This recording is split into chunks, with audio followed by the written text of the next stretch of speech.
I said, now if you're going to do a Hemocold test, which requires a rectal, what are some rules that you'd like to follow? And she says, and so she raised her hand, never look the patient directly in the eyes. And I said, well, you know, that's true, because usually the patient is looking the opposite direction. So you actually never look the patient. I said, well, would be, you know, and I was looking for wear gloves. You know, that's an important rule. It's an OSHA requirement. And so she says, oh, I know. I said, okay, don't have a mirror in the room. I said, well, I haven't thought about that, but most examining rooms don't have a mirror. And finally someone says, how about should you wear gloves? Yes, that's it.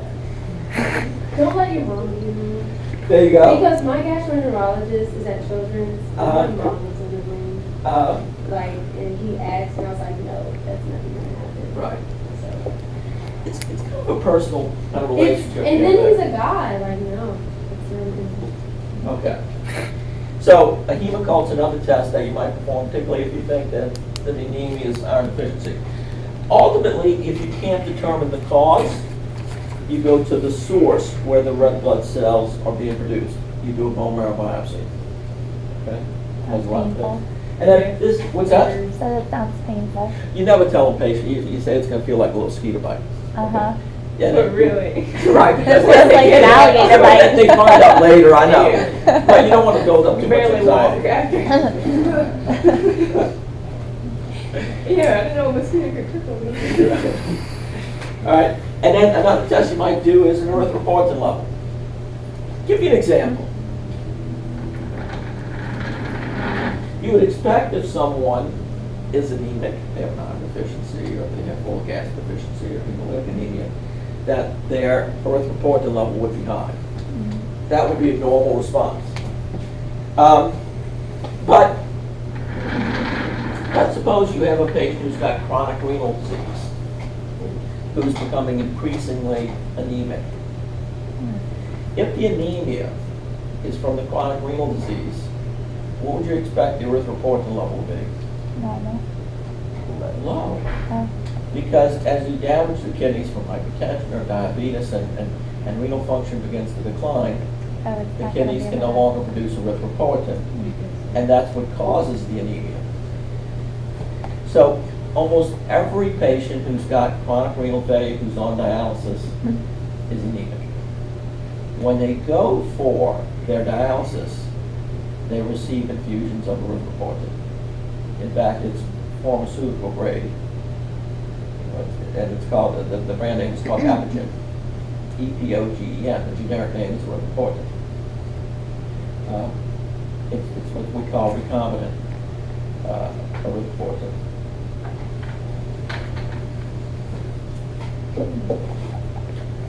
So those are some tests that you might order. Okay. When we classify anemia, okay, if we determine that someone's anemic, the first thing we want to consider is, well, what type of anemia could this be? And anemia can be classified into three broad classes. And this is my system, by the way. You can classify anemias in a lot of different ways. You know, you can start, well, there are microcytic, macrocytic, and normocytic anemias. That's one way of looking at it. Okay? There are lots of different systems that you can use to approach the patient with anemia. This is mine. If a patient's anemic, it's either going to be due to blood loss, decreased red blood cell production, or increased red blood cell destruction. Those are the only three ways in which someone can become anemic. Okay. Let's start with blood loss. If someone comes in with severe anemia and it's from acute blood loss, usually the cause is very obvious. The patient comes in, you see the blood on the floor, okay? Yeah, they're bleeding from a wound, a gunshot wound, a knife wound, okay? You know where the blood's going, okay? Sometimes, for instance, with a ruptured spleen, you can lose a lot of blood internally, but again, there's a history of trauma there. Anybody who comes to the ER, for instance, with left upper quadrant abdominal pain, the rule is they have a ruptured spleen till proven otherwise. So acute blood loss is not very tricky. it generally results in fairly dramatic symptoms. The patient becomes hypotensive and tachycardic, their extremities become cool. Okay, we're kind of looking for that.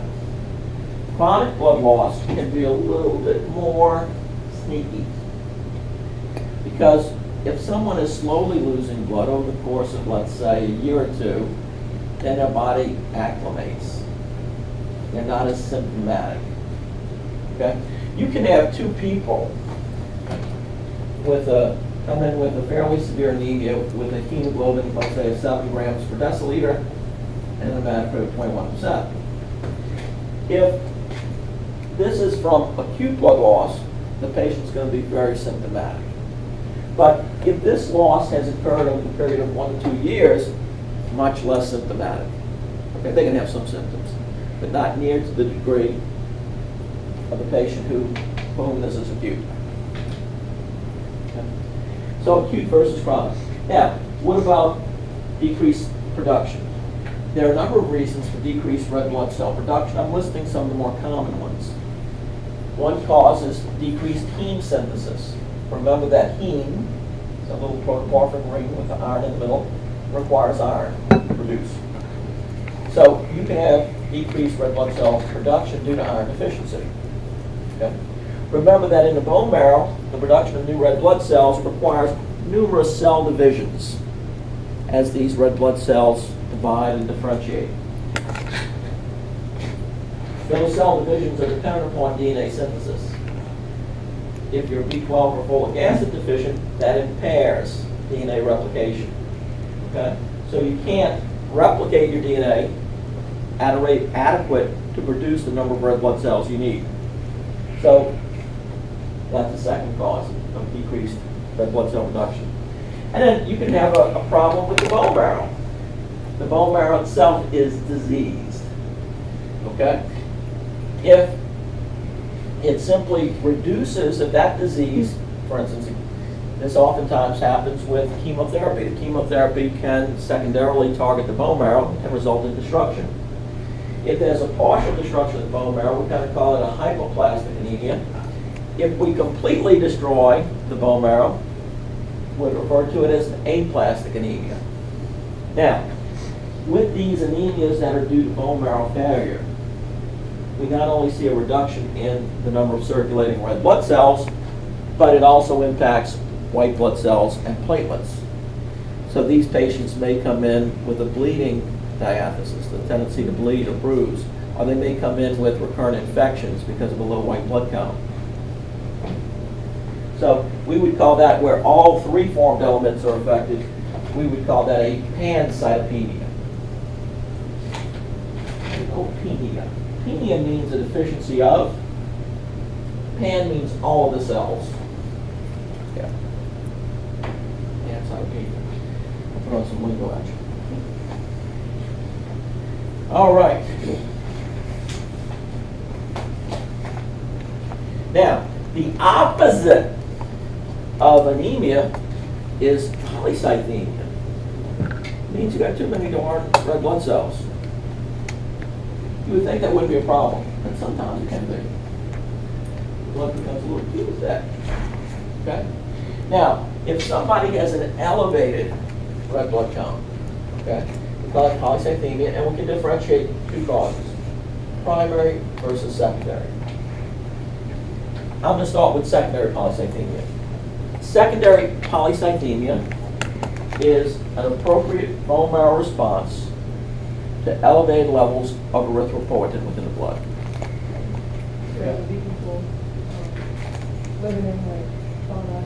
Yeah, it's like if all of us get into that jet plane and travel to Denver, where we're exposed to less oxygen within the atmosphere, okay, then that's going to trigger increased production of erythropoietin, and after a couple of weeks, we're going to see that our red blood count is increased.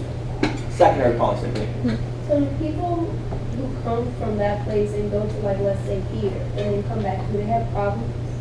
No, we have more problems when we go to there than they go from, Because, like, if they stay here like an extended time, no, they're and fine. go back, No. they'll still be fine? They'll be fine.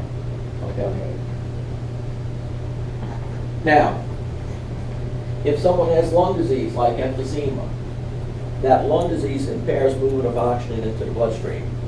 So it's not uncommon that people who have chronic lung disease have secondary polycythemia.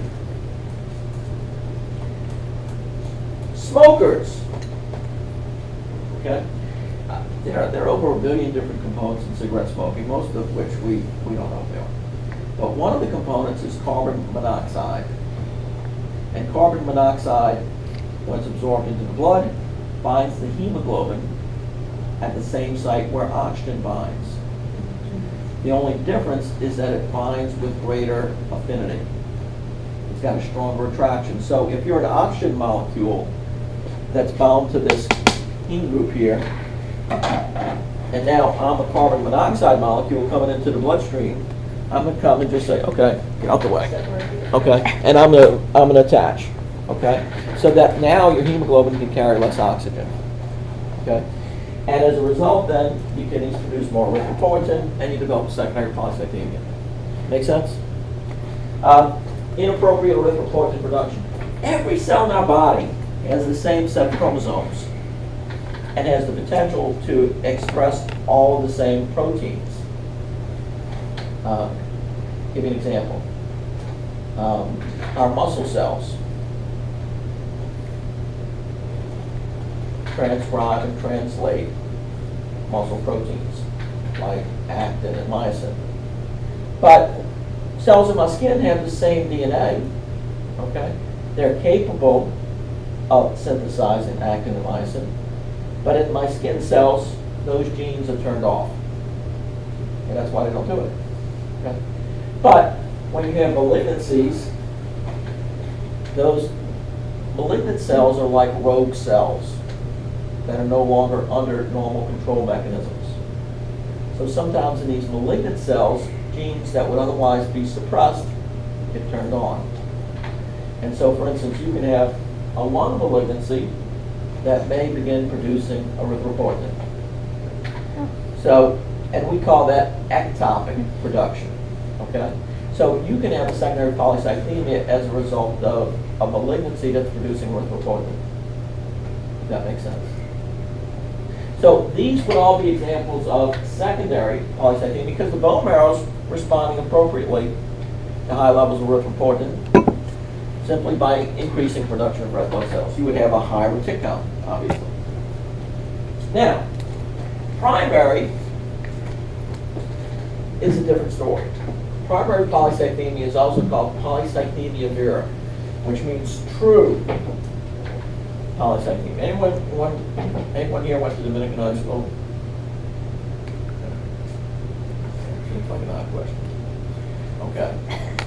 It's just that their motto is true. Okay. So polycythemia vera means primary polycythemia. It's a malignancy of the red blood cell precursors. They begin to divide out of control, okay? Despite the fact that erythropoietin levels are low. Okay, so we have a group of rogue cells that are simply dividing at a rapid rate, no longer being regulated by erythropoietin. Okay, that's a malignancy.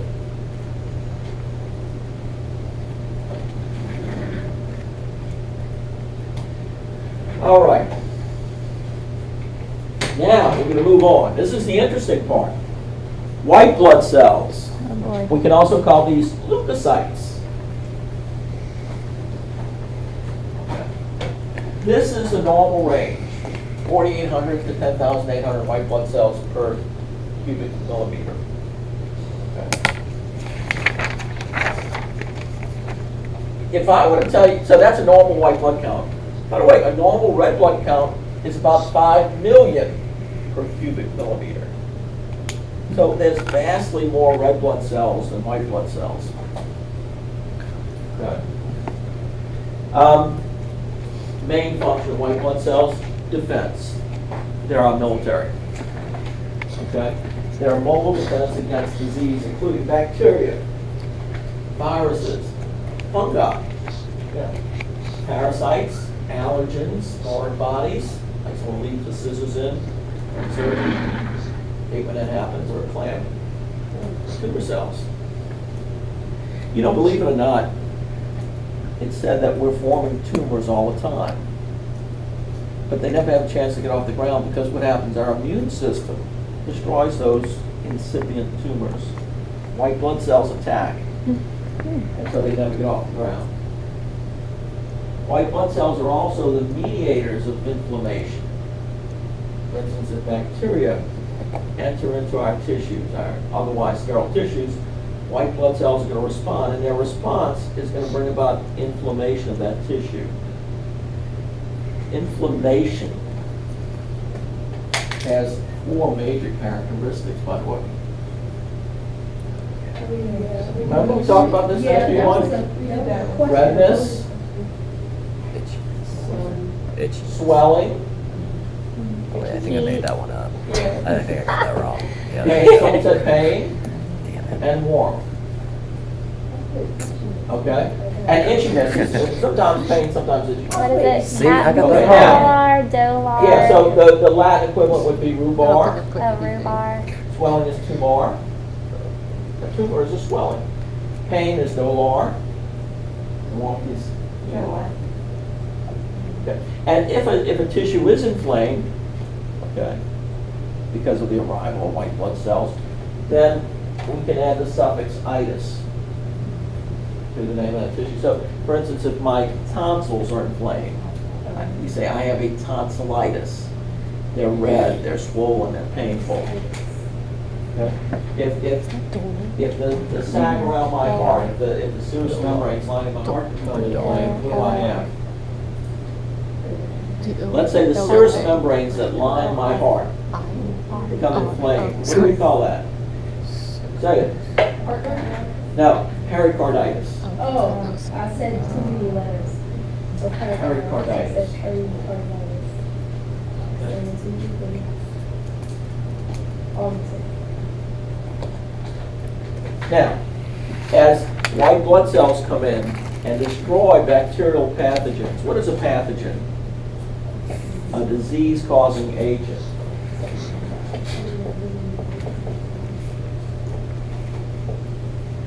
As bacteria come in and destroy bacterial pathogens, then we begin to produce pus. If you examine pus under the microscope, it'll look like a